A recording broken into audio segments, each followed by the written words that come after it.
आइए कलाम खुदा की तरफ बढ़ते हैं। आज हम दो हवाला जात देखेंगे। आज जिस टॉपिक पे मैं बात करने जा रहा हूँ वो है हशमत इस्राइल से जाती रही।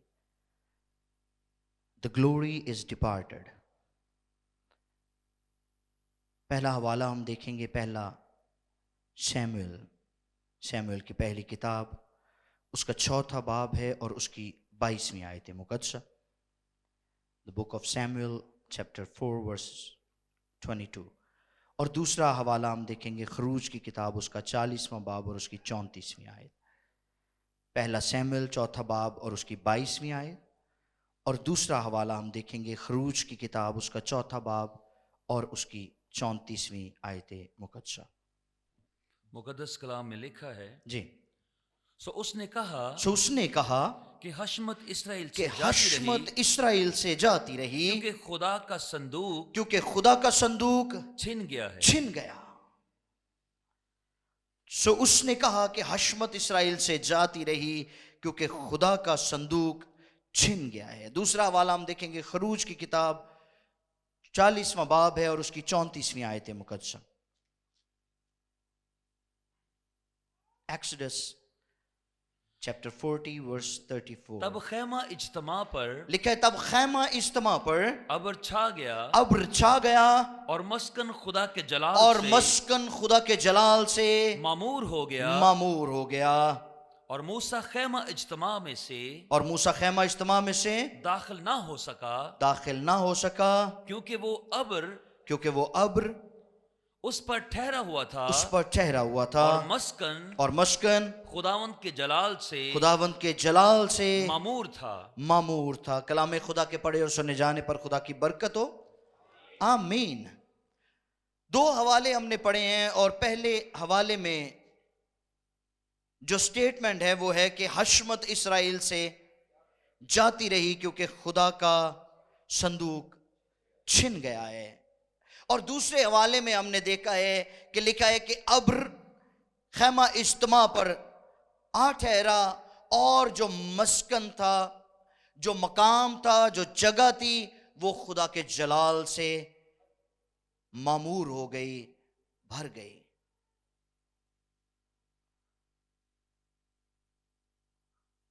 मस्कन खुदा के जलाल से मामूर हो गया, जलाल इस्राइल से चला गया।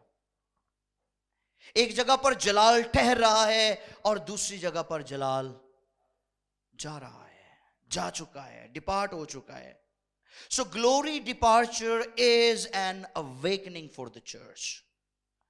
जलाल की जो रुखसती है, जलाल की जो रवानगी है, जलाल का जाना, जलाल का अलहदा हो जाना, जलाल का जुदा हो जाना ईमानदारों की जिंदगी से, वो एक इंतबा है और ईमानदारों को खबरदार होने की जरूरत होगी। अगर खुदा का मसा, खुदा का जलाल, खुदा की हुजूरी ईमानदारों से जुदा हो जाए तो ये एक इंतबा है। सो याद रखिए कि खुदा चंद इलाही असूलों के मुताबिक काम करता है और हम उसके जलाल का मुशाहिदा उस वक्त कर सकते हैं जब उन असूलों की ताबेदारी करने के लिए तैयार होते हैं। ठीक? और खुदा ये चाहता है कि वो कवानीन, वो दस्तूर, वो आयन जो खुदा ने मुकर्रर कर दिए हैं, जिनको खुदा ने बनाया है, इंसान उनकी ठीक ठीक पूरी पूरी पैरवी करे, ताबेदारी करे। और जब इंसान ऐसा करता है तो फिर खुदा का जलाल, खुदा की हुजूरी, उसका मसा जिंदगियों में ठहरता है, कलीसियाओं पर ठहरता है, घरानों पर ठहरता है, खानदानों पर ठहरता है, कौमों पर ठहरता है। आमीन। खरूज की किताब के 40वें बाब की जब पहली 8 आयत को हम पढ़ते हैं तो वहां पर लिखा है, खुदा ने अपने बंदा मूसा को एक नक्शा दिया, एक ब्लूप्रिंट दिया, एक नक्शा दिया। और क्या था वो नक्शा? खुदा ने कहा, तू मेरे लिए एक खैमा इज्तिमा खड़ा कर और उसमें शहादत का संदूक रख। मूसा ने इनकार नहीं किया, मूसा ने कोई हीलो हुज्जत नहीं की, मूसा ने कोई बहाना नहीं लगाया, बल्कि मूसा उसके लिए तैयार था। अब एक और चीज यहां पर मैं आपको बताता चला जाऊं कि खुदा मुश्किल काम, मुश्किल टास्क उस बंदे को देता है जो उसके लिए एलिजिबल होता है, ठीक, जो उसको करने के काबिल होता है, फिर जो उसको करने के लिए अवेलेबल होता है। कभी कभी हमें बड़ा आसान लगता है कि पास्टर जो सामने स्टेज पर खड़ा कलाम सुना रहा है बड़ा सौखा काम करन दिया है, और हम समझते हैं ये तो कोई मुश्किल काम नहीं है, ये तो हम भी कर सकते हैं। और जब हम करने की कोशिश करते हैं तो फिर नाकाम ठहरते हैं, हम नहीं कर पाते। क्यों? इसलिए कि हम उसके लिए बुलाए नहीं गए, हम उसके लिए मुकर्रर नहीं किए गए, हमें उसके लिए चुना नहीं गया, इसलिए हम नाकाम ठहरते हैं, इसलिए हम उसको कर नहीं पाते। सो खुदा ने इस काम के लिए मूसा का चुनाव किया। और आप खरूज के 40वें बाब को प्लीज घरों पे जाके जब भी आपको टाइम मिले जरूर पढ़िएगा, और आपको मालूम होगा कि यह कितना मुश्किल काम था जो खुदा मूसा से करवा रहा था। ठीक, किसी बिल्डिंग को बनाने के लिए इंजीनियर्स को हायर करना पड़ता है, और फिर वो इंजीनियर्स जो होते हैं वो मेसन्स की मदद करते हैं। यहां पर हमारे मिस्त्री भी बैठे हुए हैं, ऐसे ही होता है मिस्त्री साहब। इंजीनियर इनको बताता है कि कौन सी चीज कहां पर होगी, और ये फिर उसके मुताबिक उसको करते चले जाते हैं। कभी कभी गलत भी हो जाए तो वो इंजीनियर वही सर पे खड़ा रहता है और वो उस काम को ठीक करवाता है कि इसको ऐसे नहीं ऐसे करना था। ठीक, ये एक मुश्किल तरीन काम था जो खुदा मूसा से करवाने वाला था, और मूसा ने उस काम को बिल्कुल वैसे ही किया जैसे खुदा ने हुक्म दिया था। आप पढ़िएगा खरूज 40वां बाब उसकी 16वीं, 19वीं, 21वीं, 23वीं, 25वीं और 32वीं आयत। आपको थ्रू आउट इन सारे रेफरेंसेस में खुदा बार बार हुक्म देता हुआ नजर आएगा। खुदा बार बार मूसा को कहता था अब ये कर ले, अब ऐसा कर ले, अब ऐसा कर ले, और जैसा जैसा खुदा बोलता मूसा वैसा वैसा करता चला जाता था। अगर खिदमत बुलाहट के साथ होगी तो उसमें उकताहट नहीं होगी। प्रेज द लॉर्ड, ये बड़ी खास बात है। अगर खिदमत बुलाहट के साथ होगी तो उसमें उकताहट नहीं होगी। फिर खादम ये नहीं कहेगा जी मैं अक गया वहां, आज मेरा दिल नहीं कर रहा। ठीक, खादम हर वक्त तैयार रहेगा क्योंकि उसकी बुलाहट उस काम के लिए है। ठीक है, सो मूसा को खुदा बार बार हुक्म दे रहा है और मूसा उन सारे कामों को करता चला जा रहा है। अब इससे एक और बात यह साबित होती है कि यहां पर ना सिर्फ काम करने वाला मूसा और मूसा की टीम बल्कि खुदा भी शामिल हाल था। ठीक, और खुदा सारे काम की खुद निगरानी कर रहा था और उसकी हर एक तफसील से पूरी तरह से मुतमईन था। सारे काम खुदा की मर्जी के मुताबिक हो रहे थे। जब खुदा का जलाल वहां पर ठहरा, जब वो मस्कन खुदा के जलाल से मामूर हुआ, तो सारे काम बिल्कुल एक्यूरेट खुदा की पाक मर्जी के मुताबिक सरंजाम दिए जा रहे थे। और फिर पढ़िए भाई खरूज 40वां बाब उसकी 33 और 34 आयत। जब तमाम काम खुदा के मयार और उसकी मर्जी के मुताबिक खत्म हुआ तो फिर ही खुदा का जलाल नीचे उतरा। जरा सुनिए जी।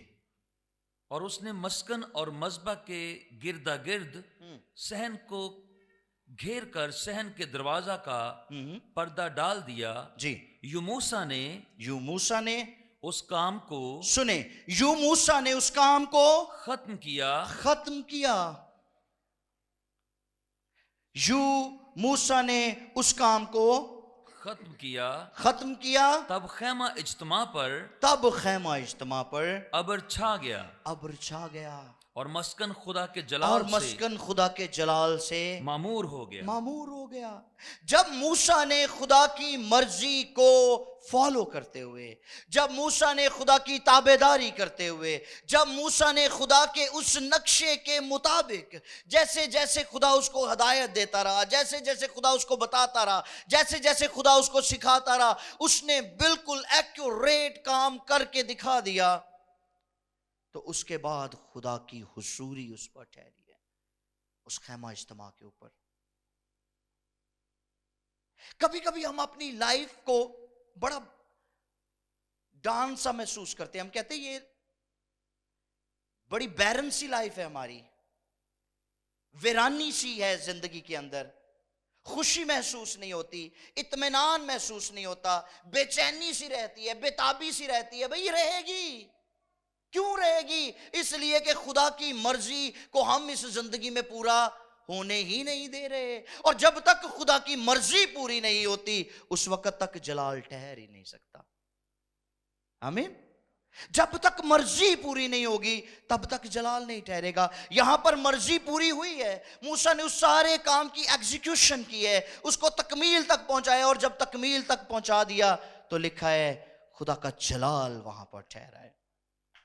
हालेलुया, तारीफ हो। सो जब काम इलाही मर्जी और इलाही तजवीज के मुताबिक सरंजाम पाए तभी उसका मस्सा उसके लोगों पर आता है। और फिर एक और खास बात, महज किसी कुव्वत का इजहार, मौजज़ात या निशानात ही खुदा के जलाल का बायस नहीं बनते। हम कभी कभी सिर्फ मौजज़ात को देख रहे होते हैं, हम कभी कभी सिर्फ निशानात को देख रहे होते हैं, बल्कि इससे बढ़कर भी एक चीज है जिसका मैं पहले बयान कर चुका हूं, जिसको मैं पहले जिक्र कर चुका हूं, वो है खुदा की मर्जी को अपनी जिंदगी में पूरा होने देना। आमीन। फक्त मौजज़ात नहीं, हम मौजज़ात के पीछे ही भागते रहते हैं, हम शिफाओं के पीछे ही भागते रहते हैं, हम निशानात के पीछे ही भागते रहते हैं कि मौजज़ा होगा तो यह साबित होगा कि खुदा की हुजूरी यहां पर है।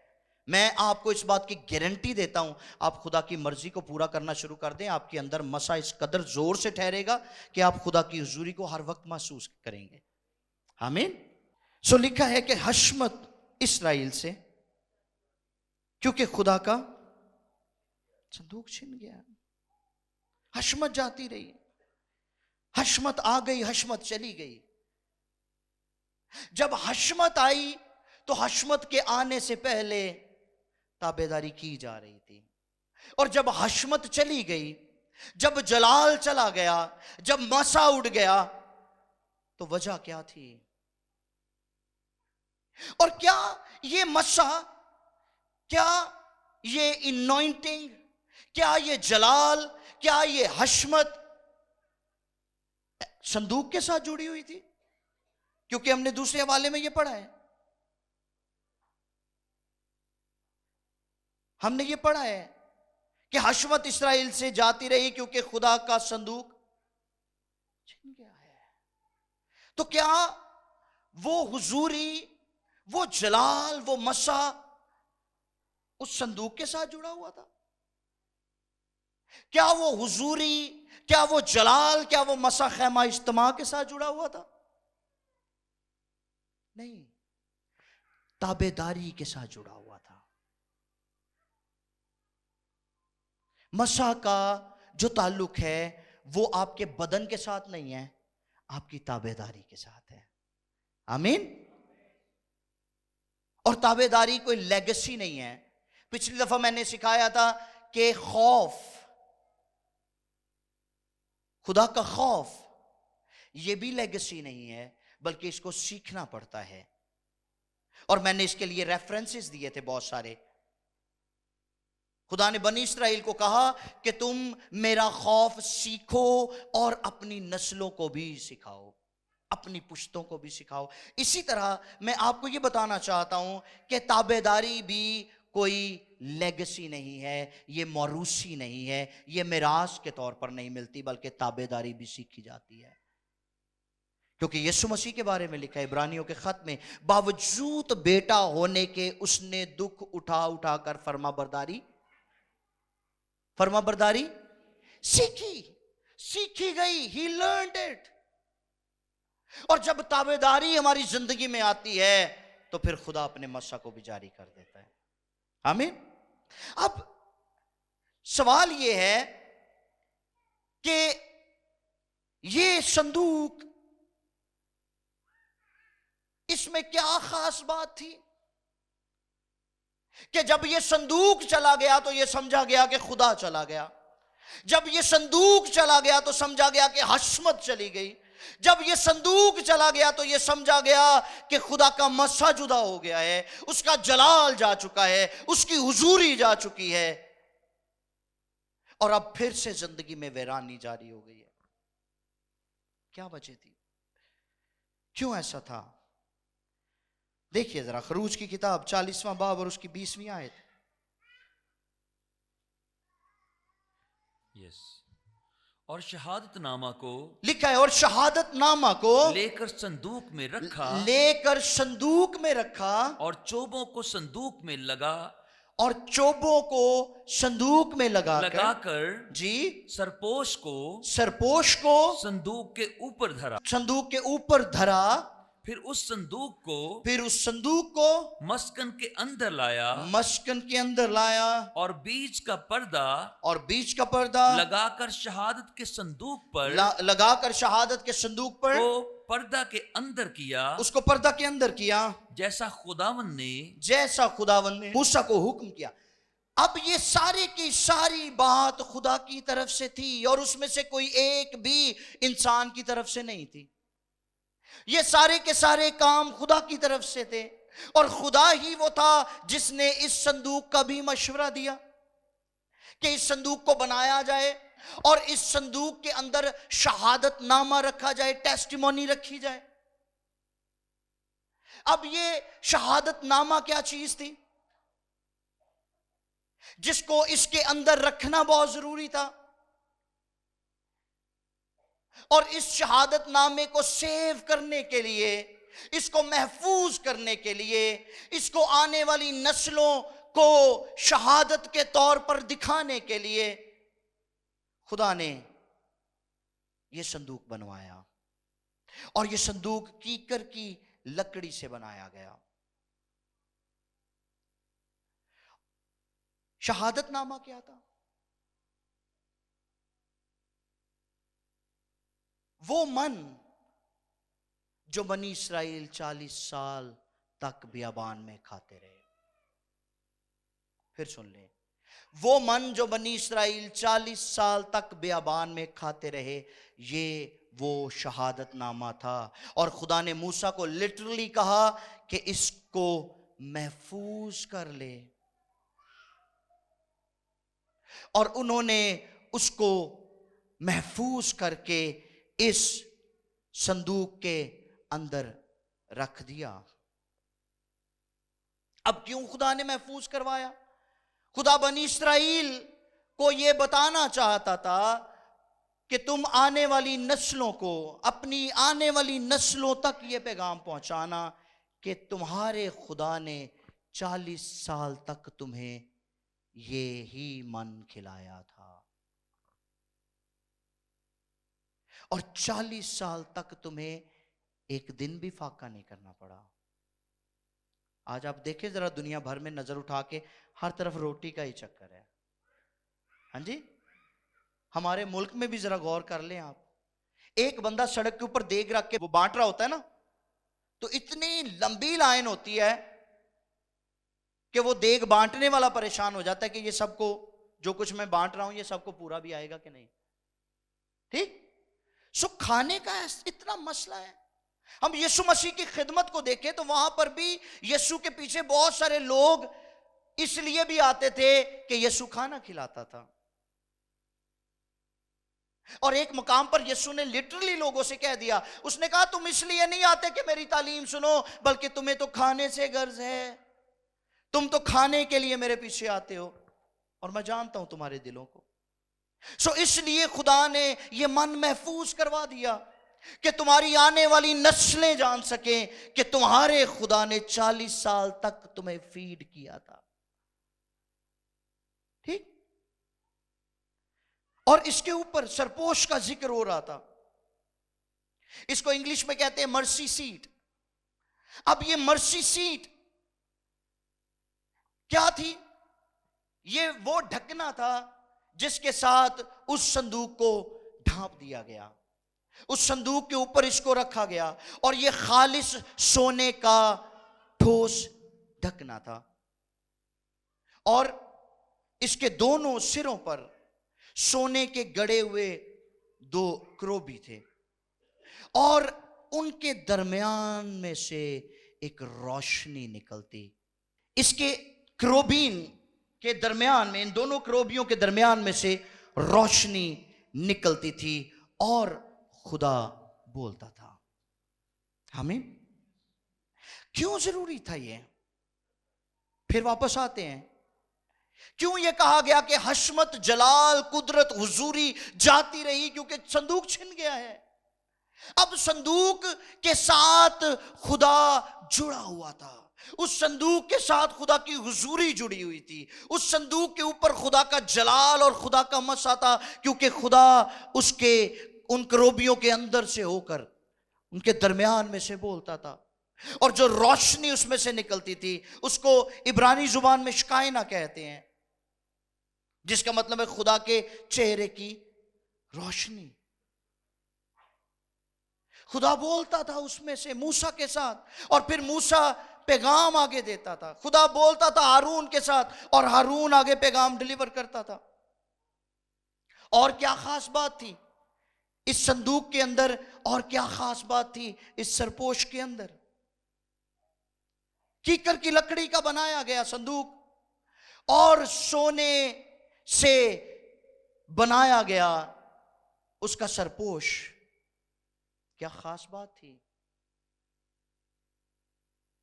खास ना तो संदूक था और ना उसके ऊपर का सरपोश, बल्कि खास खुदा की हुजूरी थी जो उसके ऊपर थी। आमीन। सो याद रखें, हर वो चीज जिसके ऊपर खुदा की हुजूरी, खुदा की कुदरत, खुदा का जलाल ठहरता है, वो आम से खास हो जाती है। ठीक? वो सलीब जिस पर पापी लटकाए जाते थे, गुनहगार लटकाए जाते थे, वो मसीहियों के लिए खास क्यों हो गई? क्योंकि उसके ऊपर खास शख्सियत को लटकाया गया और वो खास हो गई। ठीक? सो फिर से कहूंगा, जिस चीज के ऊपर खुदा की हुजूरी, खुदा का जलाल, उसकी कुदरत ठहरती है, वो खास हो जाती है। वो झाड़ी जहां खुदा मूसा से पहली मर्तबा बोला, खुदा की हुजूरी के बाइस वो खास हो गई। ठीक? और खुदा अपने बंदा मूसा से और अपने लोगों से मुख्तलिफ तरह से कलाम करता चला गया, कभी झाड़ी में, कभी पहाड़ पर, और अब खैमा इज्तिमा में एक नए अंदाज से खुदा ने कलाम करना शुरू किया। और जब ये खैमा इज्तिमा तैयार हो गया, जब वो शहादत का संदूक वहां पर रख दिया गया, तो फिर बनी इस्राइल के 12 कबीलों में से हर शख्स को यह हक हासिल हुआ कि वो अपनी जाती, खानदानी मसाइल या अपनी उम्मत से मुतल्लिका किसी भी मसले के लिए सरदार काहिन हारून के पास जाए और खुदा सरपोश में से अपनी पाक मर्जी को जाहिर करता। और लिखा है खुदा का जलाल उनके दरमियान था, क्योंकि खुदा मौजूद था, खुदा बोलता था, खुदा की हुजूरी थी, खुदा की हुजूरी थी, खुदा बोला करता था, खुदा बातें किया करता था। तो फिर क्या हुआ कि हालात बदल गए, सूरत हाल बदल गई। वो मस्कन जहां पर खुदा उतरता था, वो मस्कन जो खुदा के जलाल से मामूर हो जाता था, वो जलाल चला गया, वो जलाल चला गया। और उसने कहा कि हशमत इस्राइल से जाती रही। इसकी मुतद्दद वजूहात हैं। जिनकी बिना पर यक के बाद दीगरे ये लोग अपने हकूक खो बैठे और बिलाखिर खुदा को अपनी उम्मत को आर्जी तौर पर छोड़ना पड़ा। क्या थी वजूहात? रूहानी तनज़्ज़ुली की वजूहात क्या थी? जरा सुनिए। कुज़ात की किताब 21वां बाब और उसकी 25वीं आयत को भाई पढ़िएगा मेरे लिए। कुज़ात की किताब 21वां बाब और उसकी 25वीं आयत, द बुक ऑफ जजेस चैप्टर 21 वर्स 25। ओके। जी। और उन दिनों इसराइल में कोई बादशाह ना था। इसराइल में कोई बादशाह ना था। हर एक शख्स जो कुछ उसकी नजर में अच्छा मालूम होता था और भला मालूम होता था वही करता था। जिसका जो दिल करता था वो वैसा ही करता था। क्यों? क्योंकि बादशाह कोई बादशाह नहीं था जो उनको कमांड करता, जो उनको हुक्म देता। खरूज की किताब में हमने शुरू में देखा, लिखा है खुदा मूसा को हुक्म दिया करता था और खुदा जैसे जैसे हुक्म देता मूसा वैसा वैसा करता चला जाता। फिर वो वक्त आया कि बनी इसराइल पर कोई बादशाह ही नहीं है और बनी इसराइल अनलीश्ड हो गए, आजाद हो गए और जो उनका दिल करता वो वैसा ही करते हैं। कोई उन्हें कहने वाला नहीं था, कोई उन्हें रोकने वाला नहीं था, कोई उन्हें मना करने वाला नहीं था। फिर अपनी ख्वाहिश का इजहार करके खुदा से कहने लगे हमारे पास भी हम में से कोई बादशाह होना चाहिए। अब जो खुदा की सुनने के लिए तैयार नहीं है वो बादशाह की क्यों कर सुनेंगे? अब जब बादशाह मिला तो वो भी अपनी मनमानी करने वाला। शाऊल की कभी कहानी पढ़िएगा, आप जान लेंगे इस बात को कि कौन सी गलतियां थी जो उसने की और खुदा के हुजूर नामकबूल ठहरा। कभी मौका मिला तो मैं जरूर उसको भी प्रीच करूंगा। सो अवाम ऐसी थी, उसको हुक्मरान भी वैसा ही मिल गया। जैसी अवाम होती है वैसा हुक्मरान होता है। हुक्मरान अपनी मर्जियां करने वाला और राया अपनी मर्जी करने वाली। ठीक? इसलिए जिसका जो दिल करता था वो वैसा ही करता था। और जब कोई शख्स अपनी जिंदगी में खुदा कादर मुतलिक के तसल्लुत को, उसकी हुजूरी को, उसकी मर्जी को नहीं मानता और ना ही उसका कोई रूहानी पेशवा होता है, तो याद रखिए ऐसा शख्स तारीकी और महरूमी का शिकार होता है। ठीक? सो इसलिए हमारी जिंदगी में खुदा कादर मुतलिक और एक अदद मेंटोर का होना बहुत जरूरी है जो हमारी दुरुस्त रहनुमाई करता चला जाए, हमारे लिए खुदा के तसव्वुर को क्लियर करता चला जाए। क्योंकि कभी कभी ऐसा होता है कि जब हम अपने तौर पर बहुत सारी चीज़ों को करने की कोशिश करते हैं तो हमारा तसव्वुर खुदा गलत होना शुरू हो जाता है। तो इसलिए हमारा जो पासबान हो वो भी खुदा की मर्जी पर चलने वाला हो, वरना काम खराब हो जाएगा। बहुत तनज़्ज़ुली का शिकार थी ये कौम, अब मनमानियां करती थी और नाकामी और बेफल रहने की सबसे बड़ी वजह ये थी कि उन्होंने किसी की भी बात पर गौर करना बंद कर दिया। ना खुदा की बात सुनते, ना नबियों की बात सुनते। दूसरी बड़ी वजह क्या थी? पहला सैमुएल 2 बाब उसकी 12वीं आयत से 17वीं आयत तक। और एली के बेटे बहुत शरीर थे। अब ये सुन ले, ये दूसरी वजह थी। हशमत, जलाल, हुजूरी, मसा क्यों जुदा हुआ? उन्होंने खुदावंद को ना पहचाना। लिखा है एली जो काहिन था उसके 2 बेटे थे और दोनों ही शरीर थे। और काहिनों का दस्तूर लोगों के साथ हाँ जी, ये था कि जब कोई शख्स कुर्बानी चढ़ाता था, ये बड़ी खास बात है।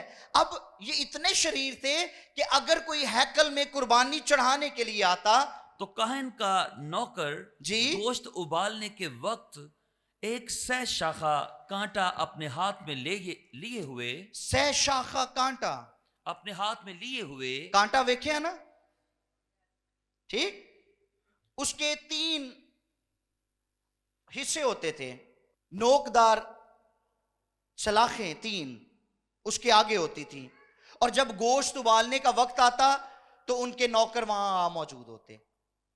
जी भाई, फिर क्या करते वो? और उसको कड़ा या देगचे या हांडी में जड़ी भी डालता शय होती सी, और देगचा होता, कड़ाहा होता, हांडी होती, जो कुछ भी होता वो वहां पहुंचे होते। और जितना गोश्त उस कांटे में लग जाता, अब क्या करते कि जब वो गोश्त उबालने लगते थे वो अपना सह शाखा कांटा पा के इंज घुमाना शुरू कर देंगे, तो जिन्ना उड़ते लग जाता उन्हें खिंच लेंदे। जी, उसे काहन आप लेता था। यूं ही वो सैला में सब इसराइलियों से किया करते थे, सैला में वो सारे इसराइलियों के साथ यही काम करते थे, जो वहां गोश्त आते चोर। थे। बल्कि चर्बी जलाने से पहले हाँ जी, काहन का नौकर आकर मौजूद होता हाँ जी, और उस शख्स से जो कुर्बानी चढ़ाता ये कहने लगता था कि काहन के लिए कुबाब के वास्ते गोश्त दे।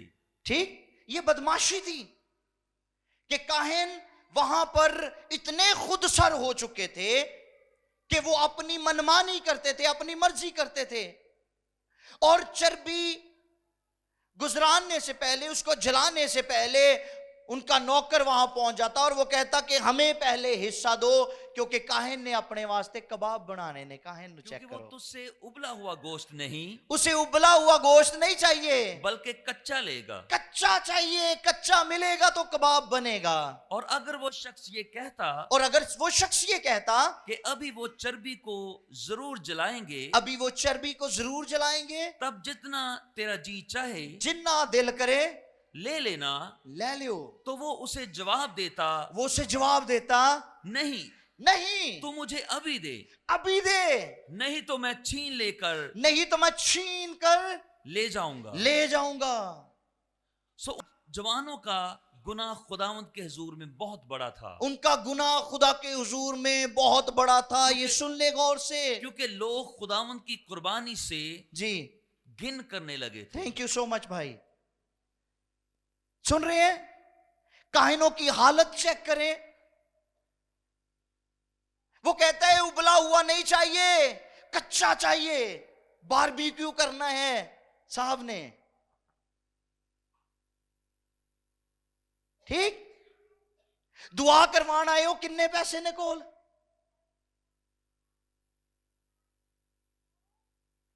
₹50,000 लगेगा,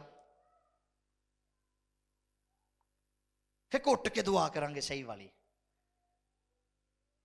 ठीक, तो जे हल्की फुल्की करानी है फिर ₹20,000 लगेगा। तो जे पैसे नहीं कोल फिर जाके इंतजाम करो, रब ताड़ा मददगार होवे। काहिनों की ये हालत खुदा को नापसंदीदा थी और खुदा उनकी हरकतों से बेजार था। सह शाखा कांटा उनके पास था और वो नौकर को भेजते और वो नौकर गोश्त चोरी करता था। अब ये नौजवान ना सिर्फ गोश्त चोरी करवा कर खाते, बारबेक्यू खाते, टिक्का खाते, कबाब खाते, बल्कि इसके साथ साथ वो औरतें जो हैकल में खिदमत करती थीं, ये उनके साथ बदी करते और इनका गुनाह खुदा तक पहुंचा और खुदा इनके गुनाह से बेजार था। और ये दूसरी बड़ी वजह थी कि हशमत इस्राएल से चली गई। ये दूसरी बड़ी वजह थी कि जलाल इस्राएल में से जाता रहा।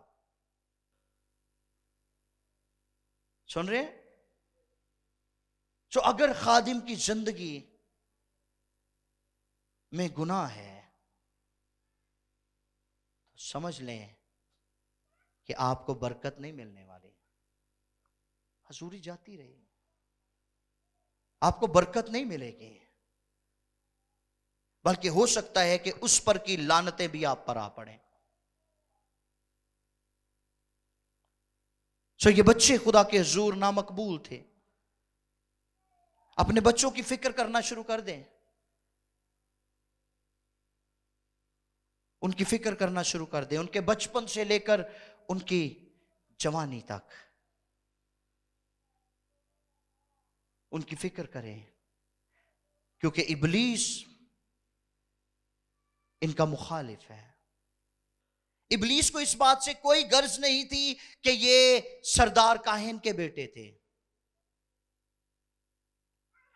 यहां तक कि एली काहिन जो था, ये बनी इसराइल पर 40 साल काजी भी रहा, जज भी रहा, लेकिन इस बात से इब्लीस को कोई गर्ज नहीं है। आप कितने स्ट्रांग ईमानदार है, इब्लीस को इस बात से कोई गर्ज नहीं है।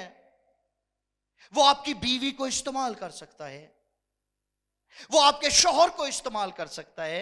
आप जितनी मर्जी दुआ करें, जितनी बड़ी बड़ी खादिमा क्यों ना हो, वो आपके बच्चों को इस्तेमाल कर सकता है। और ऐसा उस वक्त होता है जब एक शौहर अपनी बीवी की फिक्र नहीं करता, और जब एक बीवी अपने शौहर की फिक्र नहीं करती, और जब वालिदैन अपने बच्चों की फिक्र छोड़ देते हैं, तो इब्लीस उनको हंट करता है। एली काहिन सरदार काहिन था, लेकिन उसने अपने बच्चों की फिक्र नहीं की। इसलिए ये बच्चे शरीर हो गए, और कलाम में वाज़ेह तौर पे लिखा है कि ये दोनों बच्चे शरीर थे। बेटे किसके थे? काहिन के। पादरी साहब दे मुंडे ते दुवें शैतान, पादरी साहब दे मुंडे ते दुवें शरीर। लानत के कब्जे में, इब्लीस के कब्जे में, इब्लीस के पैरोकार, इब्लीस की फौज के सिपाही बन चुके हैं। ज़बूर नवीस कहता है, जवानी के फरजंद ऐसे हैं जैसे जबरदस्त के हाथ में तीर।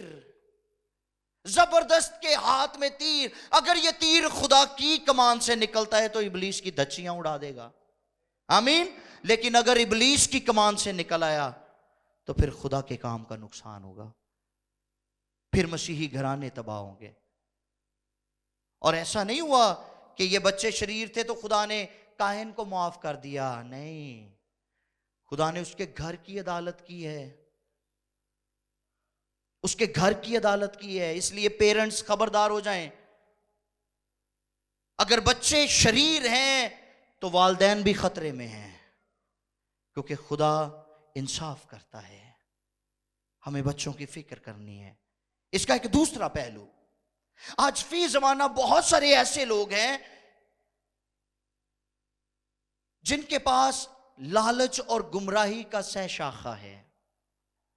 गुमराही और लालच का सह शाखा कांटा उनके पास मौजूद है, और वो दौलत की हवस में, वो शोहरत की हवस में, वो इख्तियार की हवस में खुदा को उस इज्जत से जिसके वो लायक है महरूम कर देते हैं। बेशक आज मुतअद्दिद लोग खिदमत कर रहे हैं, या शायद खिदमत करने को प्रिटेंड कर रहे हैं, ठीक, खादिमों की नकल उतार रहे हैं, खादिम बनना चाहते हैं लेकिन बुलावा नहीं है, और उस पैसे का जो खुदा के नाम पर लेते हैं ज़िया कर रहे हैं। उनको खबरदार होने की जरूरत है, क्योंकि होता यह है कि उनके दिलों में जोश मारने वाली कोई भी एक ख्वाहिश अगर उन्हें पूरी होती हुई मालूम हो तो वो हर चीज को दांव पर लगा देते हैं और हर किस्म की कुर्बानी देने के लिए तैयार हो जाते हैं। एली काहिन जानता था कि उसके बच्चे शरीर हैं, लेकिन कलाम कहता है उसने उनको मना ही नहीं किया। भाई पढ़िए जरा पहला शमूएल 3 बाब 13वीं आयत। लिखा है उसने उनको ना रोका। बाप को क्यों सजा मिली? बाप का क्या कसूर था? वो तो 40 साल काजी रहा, वो तो 40 साल हुक्मरान रहा, वो तो 40 साल जज रहा, और अब सरदार काहिन के तौर पर खिदमत गुजारी कर रहा है। उसका क्या कसूर है अगर बच्चे गलत डगर पर चल रहे हैं, गलत राह पर चल रहे हैं? मैं उसे बता चुका हूं सुने, खुदा कहता है क्योंकि मैं उसे बता चुका हूं कि मैं उस बदकारी के सबब से, मैं उस बदकारी के सबब से जिसे वो जानता है, जिसे वो जानता है हमेशा के लिए हमेशा के लिए उसके घर का फैसला करूंगा, उसके घर का फैसला करूंगा, क्योंकि उसके बेटों ने क्योंकि उसके बेटों ने अपने ऊपर लानत बुलाई और उसने उनको ना रोका। बोले, उसने उनको ना रोका, उसने उनको ना रोका। बच्चों ने अपने ऊपर लानत बुलाई और बाप आंखें बंद करके बैठा रहा। बाप जानता था कि मेरे बच्चे बदरू गिरफ्तार हैं, उसने उनके लिए दुआ नहीं की। बाप जानता था कि मेरे बच्चे गुमराही की राह पर हैं, उसने उन्हें कलाम से तरबियत ना की। ए औरों को सिखाने वाले, खुद को तो चंगा कर।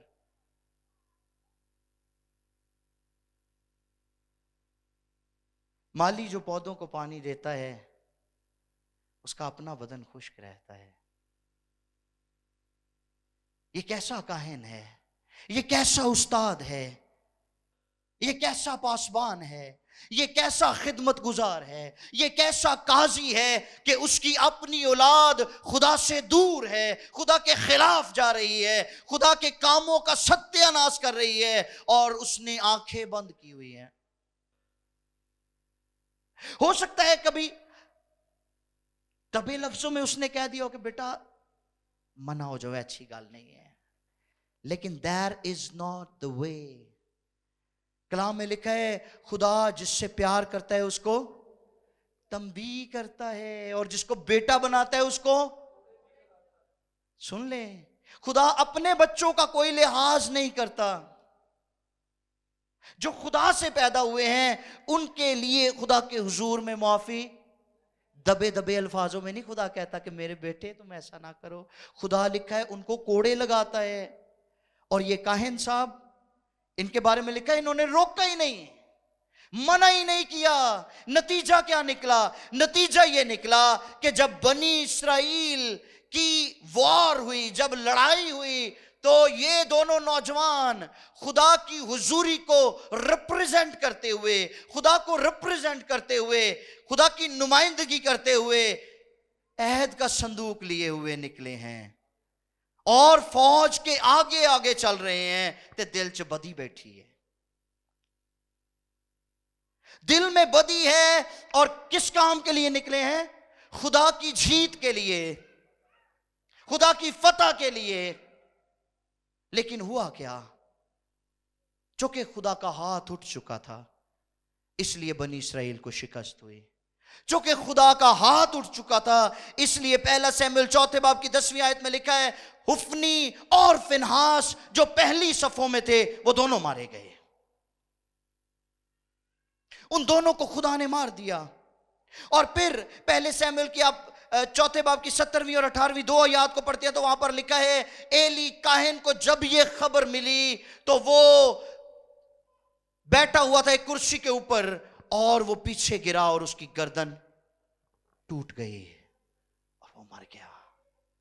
खुदा ने उसके घर का इंसाफ किया क्योंकि उन्होंने खुदा को ना पहचाना। उन्होंने इस बार पर गौर ही नहीं किया, खुदा को लाइट लिया है, खुदा के कलाम को लाइट लिया है, खुदा की हुजूरी को लाइट लिया है। सो हमें कभी भी खुदा की हुजूरी को लाइट नहीं लेना, आमीन, बल्कि खुदा की हुजूरी को अपनी जिंदगी में पूरा होने देना है। और जब हमारी जिंदगी में खुदा की मर्जी पूरी हो रही होगी तो फिर उसकी इम्पार्टेशन, उसकी जो मुंतकली है वो हम आसानी से अपनी औलाद में कर सकते हैं और ऐसा हमें करना भी चाहिए। ये है वो बातें जो खुदा की उम्मत में नाकामी और मौत की जिम्मेदार ठहरी थी। जब आप जकरिया की किताब पढ़ते हैं तो वहां पर खुदा ने लिटरली वहां पर लिखा है कि मैंने एक ही दिन में 3 चरवाहों को मार डाला क्योंकि मेरा दिल उनसे बेजार था। और ये बात इन तीनों चरवाहों के बारे में, इन तीनों काहिनों के बारे में है जिनको खुदा ने एक ही दिन में सफाई हस्ती से इनको मिटा डाला।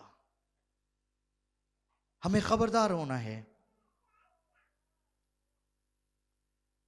हमें खबरदार होना है कि क्या कहीं हम अपनी मनमानी तो नहीं कर रहे, क्या हट धर्मी तो नहीं है हमारे जिंदगी के अंदर। जो दिल कीता उदो खुदा दी हजूरी च चले गए, जो दिल नहीं कीता उधर नहीं। जब दिल किया दुनिया से दिल लगा लिया, और जब दिल किया खुदा से दिल लगा लिया।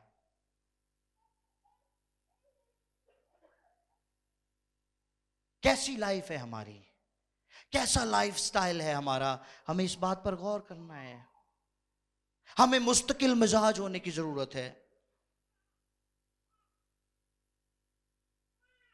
इन दोनों नौजवानों के बाइस हशमत इस्राइल से चली गई। खुदा का तकाजा क्या है? आखिरी हवाला पढ़ेंगे, इसके बाद दुआ करेंगे। खुदा का तकाजा क्या है? क्या चाहता है खुदा के हम करें ताकि हम रूहानी तनज़ली का शिकार ना हो सकें? क्या चाहता है खुदा के हम करें ताकि उसकी हुजूरी, उसका जलाल, उसका मस्सा हम पर ठहरा रहे? दूसरा तवारीख 7वां बाब और उसकी 14वीं आयत।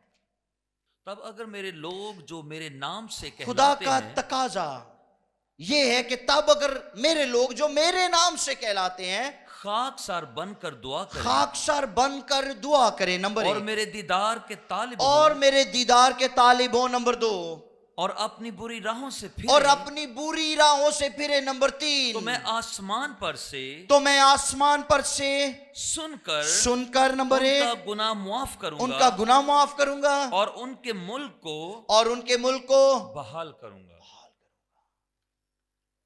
खुदा फरमाता है मेरे लोग अगर 3 काम कर लेते हैं तो फिर मैं उनकी दुआ को सुनूंगा, उनको मुआफ करूंगा, और उनके मुल्क को, उनकी जिंदगियों को, उनके घरानों को, उनके अज़दवाज को, उनके कारोबार को, उनसे मुतल्लिक हर एक चीज को मैं बहाल करूंगा। ये खुदा का वादा है।